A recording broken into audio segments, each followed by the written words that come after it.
Alright, what's going on YouTube? This is BoxingWave. Happy Father's Day to everyone again.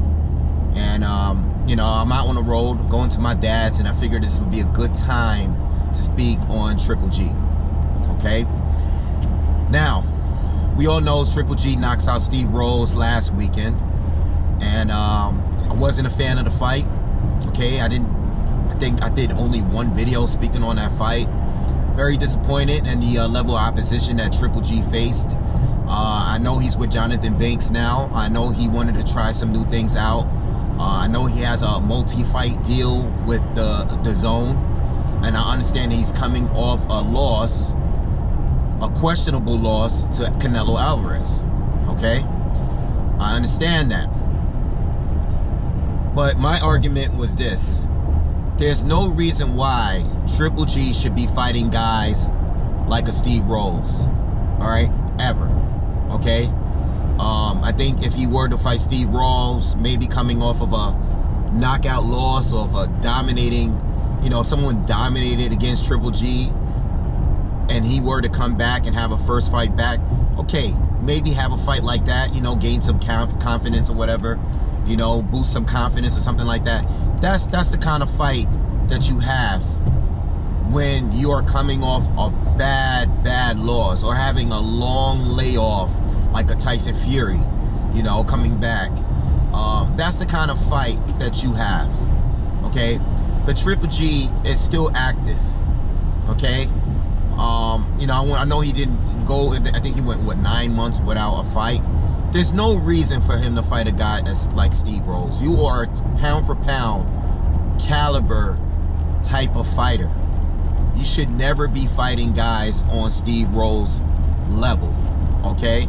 It doesn't matter if he's undefeated, okay? I'm undefeated. You know what I'm saying? Like, it doesn't matter if he's undefeated, okay? This guy is not known for knocking people out, okay? He hasn't fought anyone good yet in his career, all right? There's no reason for this fight. This is another fight where we already know where it was going. We knew that you were gonna knock him out. No upsets. This is not Andy Ruiz. You know, I know everybody's gonna run with this upset thing now. Both Tyson Fury and Triple G has done it the past 2 weeks. Okay? Let's knock it off. Steve Rolls should not be compared to Andy Ruiz. Alright? Now, the main reason why I wanted to make this video is because when I originally did my post-fight review, I brought up some things. I brought up some names of fighters that I think Triple G should face. You know, I said, number one, he should face Andre. Alright? Andre has a title. At least put something, if he is to beat Andre, at least he would go into a Canelo, you know, a trilogy with Canelo with something that he can offer Canelo. All right, we're not talking about the Canelo fights. We're not talking about who we think, who won what, first fight, second fight. This video is not about that. I already addressed that. We're strictly talking about having a trilogy with Canelo. He wants a trilogy with Canelo. Golden Boy is saying, we'll fight a real fighter. Okay, and then you will give you a trilogy. Fight a real fighter. You know, get a title or something. Whether you agree with that or not,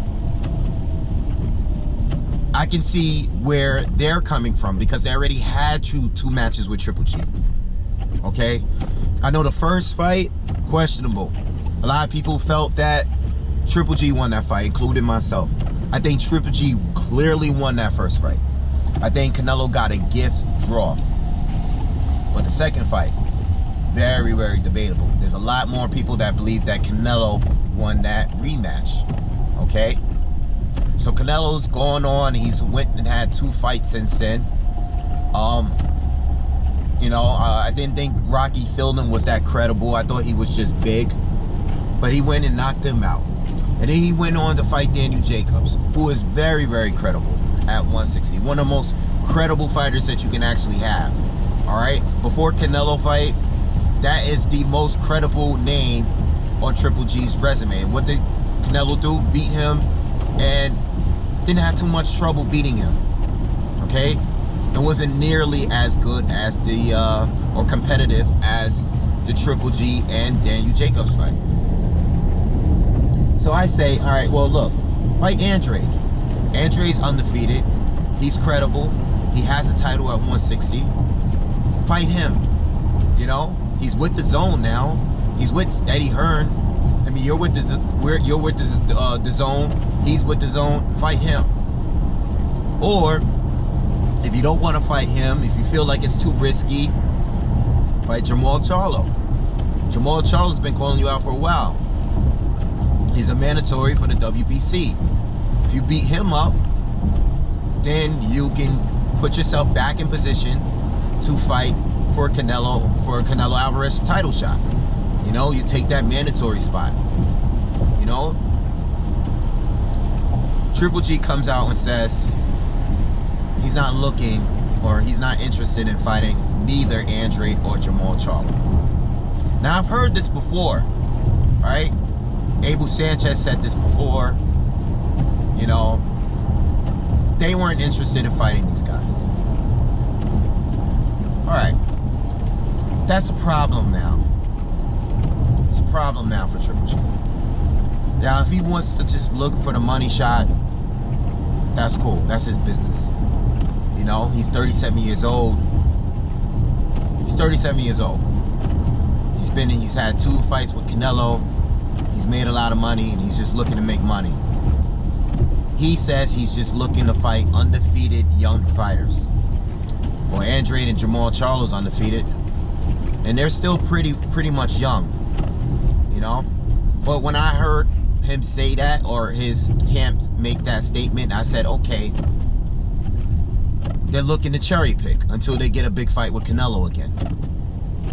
I mean, that's what I saw when I read that, you know. If you guys disagree with that, I don't know. What did you take out of that? Are you guys happy with Steve Rolls? I'm not no Triple G hater. I'm not a hater.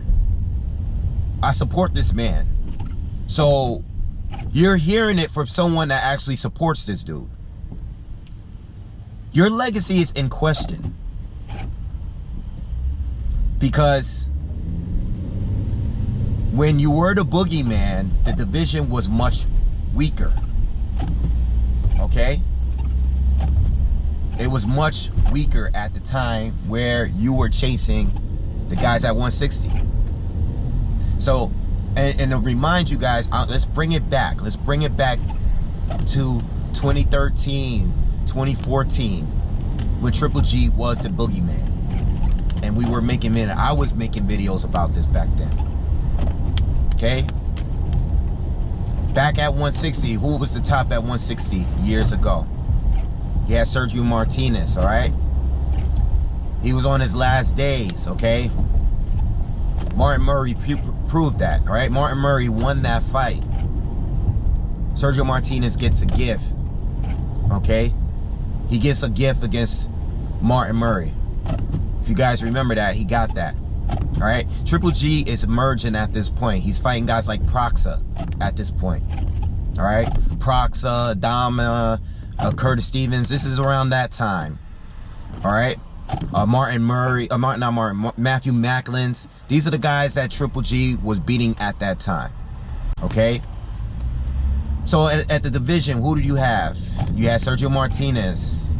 All right, Cotto got to him first. Somebody was gonna get to him first. Triple G wanted him. Sergio Martinez didn't want the fight back then.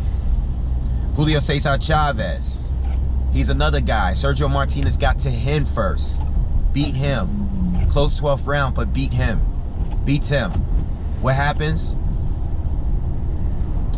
Chavez Jr. goes on a little break, moves up in weight, gets caught by Fonfara, later gets caught by Canelo. All right. So Triple G missed his opportunity with him. Missed his opportunity with Sergio Martinez. Okay? Who else was out there? Peter Quillen. He held the title over there, but he was fighting on the Showtime side at this time. Okay? He was fighting over there. All right? So he didn't get his opportunity to fight with Peter Quillen. All right. But Peter Quillin was getting chased. He was not getting ducked. He was not getting ducked. He was another fighter that was at 160 that held a title, but he was having close fights and getting hurt by guys like Gabe Rosado. You know, I'm trying to think of the other guy. But what happened with Peter Quillin while he held the title? What happens to him? Daniel Jacobs gets to him first. Because at that time, Daniel Jacobs was fighting over there on Showtime still. He wasn't with Eddie Hearn yet. You know, he wasn't with dazn yet. He wasn't with HBO yet. All right, so what did Triple G do? He beat up guys like Daniel Gill. All right? He wanted Canelo. Canelo wasn't at 160 yet. He wanted Canelo, but Cotto was still a cash cow at that time. All right? So Canelo wanted Cotto. These guys were still really 154 fighters that were dipping in and out of 160. Cotto didn't want to fight Triple G. He didn't want to fight Triple G. I get it. But all of these fighters, from Cotto to Canelo back then, all right, let's exclude Canelo really, because Canelo is a fighter that anyone would fight. Canelo was never, no one was ever really ducking Canelo. He's a cash cow. He's like Mayweather. He's like Pacquiao. Anyone is going to take that fight. So let's exclude him. So you have Cotto, you have Quillin, you had Sergio Martinez, and you had Julio Cesar Chavez Jr., who were fights that Triple G wanted back then, but couldn't get. All right? Somebody else got to all of these guys. But these are all fighters that, it's fair to say, Triple G would have beat all of those guys. He would have beaten all those guys. He would have beaten Cotto, without a doubt. He would have beat Cotto. Cotto went up and fought Daniel Gill and drained him, made him come down a few pounds under 160. That just proves that Cotto wasn't really ready for 160. He beat a fading Sergio Martinez. He was fading. It showed already in Martin Murray fight. This is not the Martinez that knocked out Paul Williams. He was already fading. These are fading fighters that Triple G was chasing when he was the boogeyman, similar to Keith Thurman. But Keith Thurman did more. Keith Thurman did more as a welterweight. So I'm comparing Keith Thurman, but Keith Thurman actually did more. As a welterweight, he did more.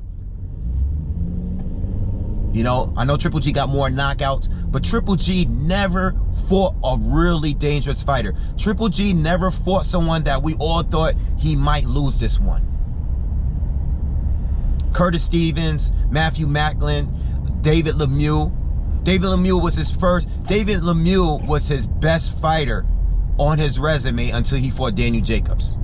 David Lemieux. And we already see what Rubio did to him. And Rubio is someone that Triple G knocked out. We already saw what Lemieux did, and we saw what the Caribbean fighter, I think this Jamaican fighter that Jamel Charlo beat up at 154.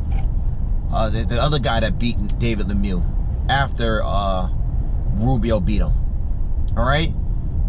There was never a fighter there that Triple G fought that was actually really dangerous for him, except Daniel Jacobs. We all knew Lemieux had power, but he could be outboxed. Billy Joe outboxed him. You know, even easier than Golovkin did. I know Golovkin stopped him, but Triple G put on a clinic against David Lemieux. He showed him a boxing lesson. So, you have to ask yourself here, where was that fight? Now, there were opportunities there for Triple G to take a real challenge, and he didn't take those challenges. All right? I remember when Lara was calling him out, said that he would go up to 160 to fight him. Triple G was not interested in that fight. He fought Willie Monroe instead. Why fight Willie Monroe but not fight Lara? Similar styles, similar. One guy is willing to move up to fight you.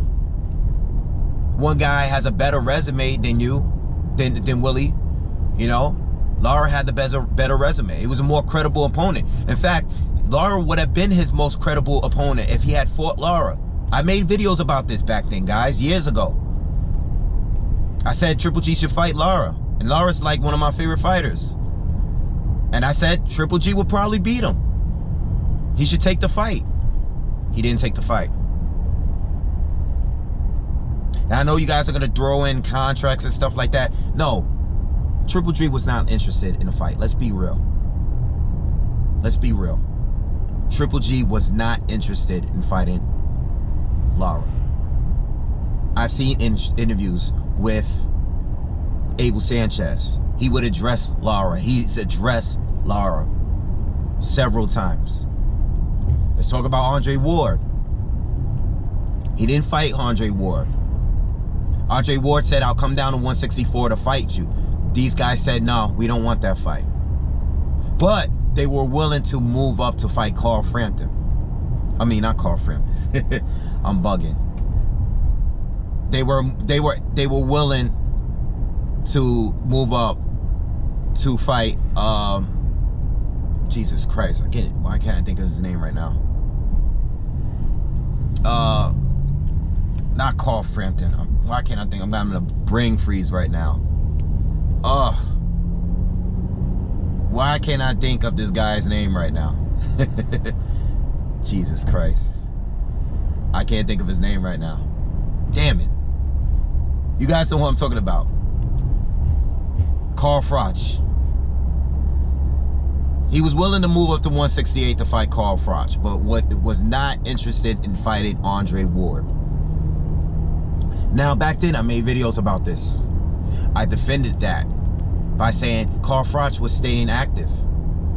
This is at a time where Ward wasn't really active like that. So I said, you know what? Fighting Carl Froch is not a bad fight. It's not a bad fight. You know, this is after Carl Froch beat George Groves twice. Okay, so he was still active at that time. This is when Ward wasn't active. He had injuries, he had promotional issues. This is when he wasn't active. This is that gap in between Ward's career before moving up to 175. So I defended Triple G there. And I said that, you know, I mean, listen, if he wants to fight Carl Froch, it's whatever. But I knew that Triple G and his team didn't feel that they were ready for an Andre Ward fight. They didn't give a good reason on why. You know? They said not yet. That's what Triple G said, not yet. That means I'm not ready. All right, if you don't think you're not ready, just say that.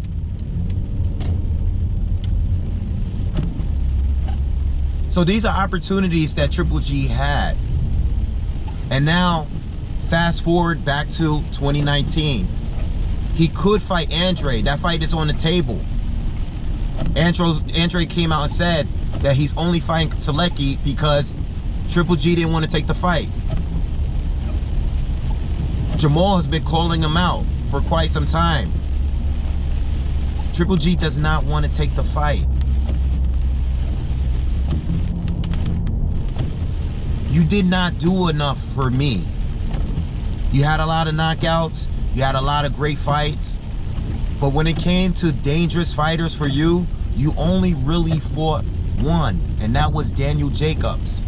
And that was one hell of a fight. One very debatable fight. That's all we got.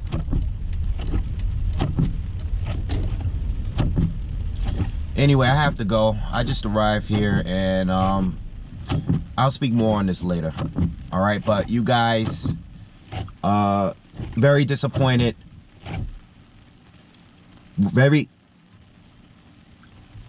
Hold on. Oh, okay. I'll see you in a minute. Very, very disappointed in him as far as his legacy. Because you didn't take that many challenges. You took a lot of fights that we already knew the outcome. Okay? We knew the outcome of Lemieux. We knew the outcome of Steve Rolls, okay? You took Canelo fight, but that is a huge money fight, all right? No one was fearful of Canelo. Everyone wants that fight. Everybody wanted that fight. The only time Canelo was a real threat to anyone was to Cotto and to Mayweather. That's when he wasn't the A side.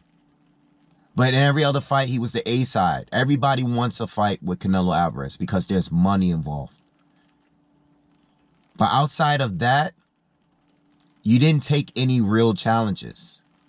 Jamal Charlo would be one of the better fighters on your resume. So would Andrade. It doesn't matter that Andrade didn't prove. What did Andrade do? What did Andrade do? Andrade tried to secure a fight with Triple G, and Triple G says he doesn't want it. Even with a belt, Triple G does not want to fight Andrade. Very, very disappointed. Very, very disappointed with him. His legacy is definitely in question. If he wants to make money, fine. If you want to be a prize fighter, fine. But as far as your legacy and the way that they built you to be one of the greatest middleweights ever, this is how fans look at you, view you. They're apologize. My camera had overheated. Okay, but listen, you guys get what I'm saying here. All right, Triple G had a great career, but the way that he was built and promoted, they were making it seem like he was an all-time great middleweight. Okay, he did win 3 titles. He did have 3 titles. He did defend those titles. He had a lot of knockouts, but he was having a good run in a weaker division. That's not his fault, but there's still a lot of fighters he didn't get to. There was other fighters that got to him first, and the options that he had available, the Lara, the Andre Ward fight, he didn't take those fights. Okay, so there was no real dangerous fights there. All right, Daniel Jacobs is a fighter that is the best win that you have on your resume. He is the best win you have. Okay, but Canelo beat him better. Okay, Parole knocked him out back in the day. Okay, so the career-defining win and the legacy is in question. And being that now that you're pretty much showing that you're just chasing the money, we can say whatever we want about Canelo, but Canelo has never fought a Steve Rolls. Even when we thought Canelo was cherry picking, he never stooped that low to fight a Steve Rolls. Okay, Canelo has fought guys like Triple G, like Lara, where most people thought these are fighters that people thought he was ducking. Okay, he did fight those guys. He fought Triple G twice, and he fought Lara. People thought he was ducking fighters like that. Okay, he fought Cotto. He fought Mayweather. All right, he's fought a lot of good fighters. He fought Trout when he was undefeated, and he beat coming off in the win of Canelo, Miguel Cotto. I'm sorry. He fought those guys. He has a better resume. Okay, there's a lot of fights I didn't like the Amir Khan fight, but still, the dude never fought a Steve Rolls fight. Never since he's been on top. He hasn't done it. You know, just like Tyson Fury and Tom Schwartz. It's a fight that should have never happened. It doesn't matter how good Tyson Fury looks. He looks amazing. He looked amazing in that fight. Dude got extreme talent, but he should not be fighting guys on that level. You know? So, where is that big fight? And if you're not going to get the super fight, Triple G should be at least fighting an Andrade or Jamal Charlo. Especially because Andrade has a title. He has a title. You know? When you look at the other middleweights, they did stuff. They have career-defining wins. You know, Hopkins, I don't even need to compare Hopkins. Hopkins was undisputed, had title defenses as undisputed. Okay? Triple G did not become undisputed. All right? Triple G did not have the 3 or 4 majors. He didn't even have the 3 majors for long. We want those dangerous fights. When you look at his resume, look at his last 5 fighters. Steve Rolls, Canelo twice, Vanes Monterosian, and Kell Brook, and Daniel Jacobs. Daniel Jacobs, on the money. Canelo twice, on the money. Okay? But those other 3 should have never been an opponent. Kell Brook should have never been an opponent. All right? Vanes Monterosian, just as good as Steve Rolls at middleweight. You know? Guy was laid off, and he's not even a 160 fighter. What's going on here? And you're telling us now you are looking for young undefeated fighters, and you don't want these other 2 guys that are available, that want to fight you? Your camp is publicly saying you don't want the fight. I have a problem with that. All right? I know he's older. I know he's 37 years old. I get it. But how do I even know your pound for pound right now? I didn't take away your pound for pound status from... I don't feel like you should have lost it by losing a controversial decision to Canelo Alvarez. But if you're fighting guys like Steve Rolls, and you're going to continue fighting guys around that level, how do I know how good you are? Because I do know, what I do know is that you're on a decline. I do know that. I see it. But I still think you should be fighting elite fighters at the bare minimum. And right now, it looks like you're afraid to fight stiff opposition unless you're getting paid big bucks to do it. Or unless one of them is your mandatory or something like that. So, very disappointed in Triple G. But I'm going to close it out at that. All right? Long video, but I had to bring it back. I had to remind people.